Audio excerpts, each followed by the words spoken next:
అంతర్జాతీయ మహిళా దినోత్సవం ముందస్తు వేడుకలు LIC all India employees union association Secunderabad డివిజన్లో ఘనంగా జరిగాయి.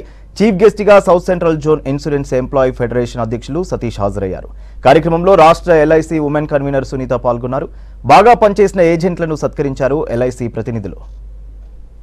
సికింద్రాబాద్ డివిజన్ ఆధ్వర్యంలో ఇలా అంతర్జాతీయ మహిళా దినోత్సవాన్ని పురస్కరించుకుని ఒక సభ ఏర్పాటు చేయడం, దానికి ఏజెంట్ల మిత్రుల్ని మహిళా ఏజెంట్లని కూడా భాగస్వామ్యం చేయడంలో ప్రధాన ఉద్దేశం ఏంటంటే ఈ రోజున్న సమాజంలో వ్యాపార అవకాశాలు పెంచడం కోసం, ఎల్ఐసి వ్యాపారాన్ని విస్తరించడం కోసం మహిళా ఉద్యోగులు చాలా కష్టపడుతున్నారు. కానీ మహిళా ఉద్యోగుల కన్నా కూడా ఈరోజు మార్కెటింగ్ రంగంలో ఉన్నటువంటి ఏజెంట్లు, మహిళా ఏజెంట్లు ఇంకా కష్టపడుతున్న పరిస్థితి ఉంది.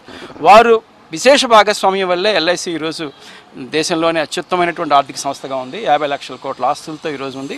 ప్రపంచంలో ఈరోజు 7th లార్జెస్ట్ ఇన్స్టిట్యూషన్గా ఉంది ఇన్సూరెన్స్ దాంట్లో. అటువంటి మహిళా ఏజెంట్లందరినీ కూడా వాళ్ళు భాగస్వామ్యం చేసి వారిని తగు రీతిలో సత్కరించి, అలాంటి వారు ఈరోజు అన్ఎంప్లాయిడ్ యూత్ చాలామంది ఉన్నటువంటి సందర్భం ఉంది. వారందరూ కూడా ఎల్ఐసిలో ఏజెన్సీలు తీసుకుని వారి ద్వారా కూడా ఎల్ఐసిని ఇంకా బలోపేతం చేయాలి.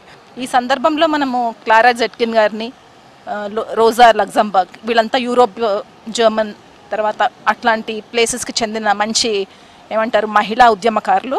సో వాళ్ళ స్ఫూర్తి ఒకటి అంతా ప్రపంచమంతా వ్యాపించి ఈరోజు మనం ఇంటర్నేషనల్ ఉమెన్స్ డేని జరుపుకుంటున్నాము.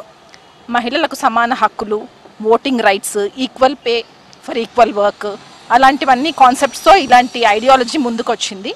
అది అలా ముందుకి వచ్చి ఈరోజు మనం ఇంత హ్యాపీ ఒక అకేషన్గా మనం జరుపుకుంటున్నాము. ఎల్ఐసి యొక్క అభివృద్ధి, ఎల్ఐసి యొక్క పటిష్టత కోరుకుంటుంది.